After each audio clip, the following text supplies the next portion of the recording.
Raj, yes, ഞാനേ പലപ്പോഴും ഇങ്ങനെ ചിന്തിക്കുന്ന ഒരു കാര്യം, എന്തുകൊണ്ട് ഈ സുഹൃത്തുക്കൾ തമ്മിൽ തുടങ്ങുന്ന ബിസിനസ്സുകൾ അധിക നാൾ നീണ്ടിരിക്കാത്തത്? അങ്ങനെയൊന്നുമില്ല ആൽഷ.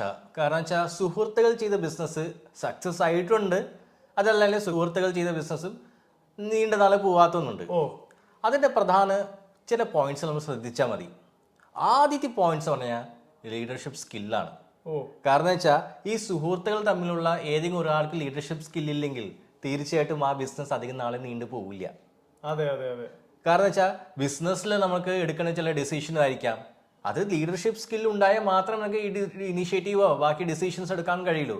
കാരണം ഒരു പുതിയ പ്രോഡക്റ്റ് ലോഞ്ച് ചെയ്യാൻ വേണ്ടിയിട്ടോ ഒരു ഇനിഷ്യേഷൻ വേണം. സോ അതിൻ്റെ ലീഡർഷിപ്പ് സ്കില്ല് തീർച്ചയായിട്ടും വേണ്ടി വരും. രണ്ടാമത്തെ കാര്യം വെച്ചാൽ ഡിഫൈൻ ആയിട്ട് റോൾസ്. ഈ സുഹൃത്തുക്കൾ ചിലപ്പോൾ ഉണ്ടായ ചിലപ്പോൾ പല ഡിസിഷനൊക്കെ ഇൻഫോർമൽ ആയിരിക്കും.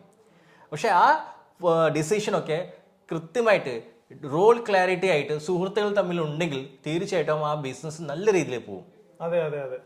കാരണം വെച്ചാൽ ഒരു സപ്പോസ് ചില ഫ്രണ്ട്സ് ഉണ്ടാവും, അവർക്ക് സെയിൽസ് നല്ല എക്സ്പേർട്ട് ആയിരിക്കും, ചിലവർ ടെക്നിക്കൽ നല്ല എക്സ്പേർട്ട് ആയിരിക്കും. അവർ ടെക്നിക്കൽ റിലേറ്റഡ് ആയിട്ട് ഡിസിഷൻ എടുക്കുകയും അതുപോലെ സെയിൽസ് റിലേറ്റഡ് ആയിട്ട് ഡിസിഷൻ എടുക്കുകയും കൃത്യമായിട്ട് ക്ലിയർ ആയിട്ട് റോള് പറഞ്ഞു കഴിഞ്ഞാൽ തീർച്ചയായിട്ടും വർക്കുകളൊക്കെ വളരെ സ്മൂത്ത് ആയിട്ട് പോകും. മൂന്നാമത്തെ കാര്യം ട്രസ്റ്റാണ്. കാരണം വെച്ചാൽ ബിസിനസ്സിലെ ട്രസ്റ്റ് അല്ലേ, വിശ്വാസമല്ലേ. സുഹൃത്തുക്കൾ തമ്മിൽ തന്നെ വിശ്വാസം ഇല്ലായ്മ ഉണ്ടായി കഴിഞ്ഞാൽ തീർച്ചയായിട്ടും ആ ബിസിനസ് അധികം നാളെ നീണ്ടുപോകില്ല. അപ്പൊ വിശ്വാസം ഉണ്ടാവണം, ഓരോ ആൾക്കാർ ചെയ്യുന്ന കാര്യത്തിലുള്ള വിശ്വാസം ഉണ്ടാവണം. കറക്റ്റാ പറഞ്ഞത്. പിന്നെ അടുത്തൊരു വളരെ ഇമ്പോർട്ടൻറ്റ് പോയിന്റ് ആണ്, അൺസ്കിൽഡ് ആയിട്ടുള്ള ഒരു സുഹൃത്ത് ഉണ്ടെങ്കിൽ അത് വളരെ ഡേഞ്ചറസ് ആണ്. അത് മാത്രമല്ല അതൊരു ഡേഞ്ചറസ് ആണ്.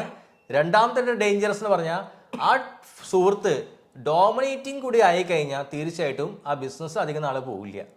ഒന്നാമത് ആ സുഹൃത്ത് അൺസ്കിൽഡ് ഇല്ല, ബിസിനസ് ചെയ്യാനുള്ള സ്കില്ലില്ല. അറ്റ് ദ സെയിം ടൈം അവർ ഡോമിനേറ്റ് ചെയ്യാണ് മറ്റൊരാളിനെ.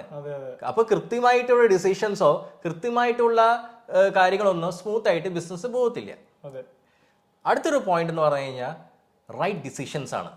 ഈ പലപ്പോഴും സുഹൃത്തുക്കൾ തമ്മിലുള്ള ഡിസ്കസ് ഒക്കെ ചെയ്യും, അവരെ നല്ല ഭംഗിയായിട്ട് ബിസിനസ് പ്ലാനൊക്കെ കറക്റ്റായിട്ട് ഡിസ്കസ് ചെയ്യും. പക്ഷെ അത് ഇംപ്ലിമെന്റേഷനിൽ പോവില്ല.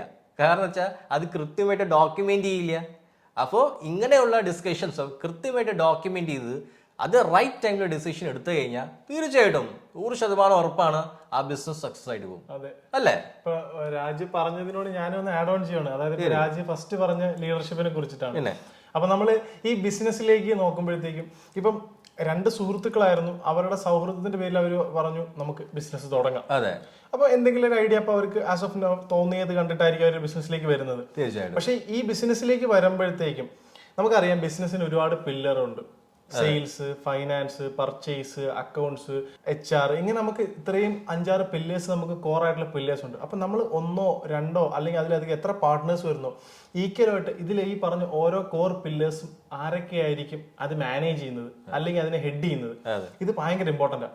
സിമ്പിൾ ആയിട്ട് പറയുകയാണ്, ഇപ്പൊ ലീഡർഷിപ്പ് നമ്മൾ പറയുമ്പോൾ ഈ ലീഡർഷിപ്പ് ഇനിഷ്യേറ്റീവ് എടുക്കും. ഇപ്പോൾ രണ്ടുപേരും നോക്കുമ്പോൾ സെയിൽസ് ലീഡ് ചെയ്യാനാണ് ഇനിഷ്യേറ്റീവ് എടുക്കുന്നതെങ്കിൽ ഓട്ടോമാറ്റിക്കലി ബാക്ക് എൻഡ് ഓപ്പറേഷൻസ് താഴേക്ക് പോകും. തീർച്ചയായിട്ടും ഇതൊരു പ്രശ്നമാണ്. അപ്പൊ ഈ ലീഡർഷിപ്പ് പറഞ്ഞ് ഭയങ്കര വാലിഡ് ആയിട്ടുള്ള പോയിന്റ്. രണ്ടാമത് പറഞ്ഞ റോൾ ക്ലാരിറ്റി. ഇപ്പം ഈ ഒരു ജോബിനകത്തുള്ള ഒരു ക്ലാരിറ്റി. അപ്പം ഒരാള് അയാൾ അക്കൗണ്ട്സ് നോക്കാൻ ഏൽപ്പിച്ചു, പക്ഷെ അക്കൗണ്ട്സിൽ എന്തൊക്കെയാണ് നോക്കേണ്ടതെന്നുള്ളത് ക്ലിയർ ആയിട്ടുള്ള ഡിഫൈൻഡ് ആയിരിക്കണം. സുഹൃത്തുക്കൾ തമ്മിൽ ബിസിനസ് തുടങ്ങുമ്പോൾ ഈ ഒരു ഡോക്യുമെന്റേഷൻ, രാജ് പറഞ്ഞതുപോലെ ഡോക്യുമെന്റഡ് അല്ല പല കാര്യങ്ങളും അവരുടെ മനസ്സിൽ പ്ലാൻഡ് ആണെങ്കിൽ പോലും ഇത് ഡിഫൈൻ ചെയ്ത് ഡോക്യുമെന്റ് ചെയ്ത് വെക്കുന്നില്ല. ഇത് വെക്കാത്തപ്പോൾ ഒരു പ്രശ്നം എന്ന് പറഞ്ഞപ്പോഴത്തേക്കും ആ ട്രസ്റ്റിന്റെ പ്രശ്നം വന്നു. തീർച്ചയായിട്ടും കാരണം ഒരു ട്രസ്റ്റും ട്രാൻസ്പെറൻസി ക്രിയേറ്റ് ചെയ്യുമ്പോഴേ ട്രസ്റ്റ് ആവത്തുള്ളൂ. ട്രാൻസ്പെറന്റ് ആവണമെങ്കിൽ എല്ലാം ഡോക്യുമെന്റഡ് ആയിരിക്കും, എല്ലാം ട്രേസബിൾ ആയിരിക്കണം. അതായത് ഇന്ന ആൾ ഇതിനെ ചെയ്യുന്നുണ്ടെന്ന് ഉറപ്പ് വരുത്താൻ പറ്റണം. എല്ലാം നമ്മുടെ ഒരു ബയാസിംഗിലോ നമ്മുടെ ഒരു പേഴ്സണൽ പെർസെപ്ഷനിലോ ഡിഫൈൻ ചെയ്യാൻ പറ്റരുത്. എല്ലാം ഡോക്യുമെന്റഡ് ആയിട്ട് തന്നെ കൺട്രോൾഡ് ആയിരിക്കണം. അടുത്ത് നമ്മൾ പറഞ്ഞ പോയിന്റ് ആയിരുന്നു. പിന്നെ പറഞ്ഞൊരു കേസാണ് ഡിസിഷൻ മേക്കിംഗ്. ഇപ്പൊ ബിസിനസ്സിലേക്ക് സുഹൃത്തുക്കളുടെ കേസ് വരുമ്പോഴത്തേക്കും സുഹൃത്തുക്കളുടെ ഒരു പ്രശ്നം എന്ന് പറഞ്ഞു കഴിഞ്ഞാൽ ആ ഒരു സൗഹൃദത്തിന്റെ പേരിൽ ചിലപ്പോൾ ഒരാളെ ഒന്ന് ക്രോസ് ചെയ്യാനോ അല്ലെങ്കിൽ ഒരാളെ എന്തെങ്കിലും ഒരു കോൺഫ്ലിക്ട് ഓഫ് ഇൻട്രസ്റ്റ് വരുമ്പോഴത്തേക്കും അത് പ്രോപ്പറായിട്ട് മാനേജ് ചെയ്യാൻ പറ്റത്തില്ല. ബിസിനസ് വേറെ, ഫ്രണ്ട്ഷിപ്പ് വേറെ. അപ്പം ബിസിനസ്സിലേക്ക് ഇറങ്ങുമ്പോഴത്തേക്കും നോ ഇൻഡിപെൻഡന്റ് റിലേഷൻ.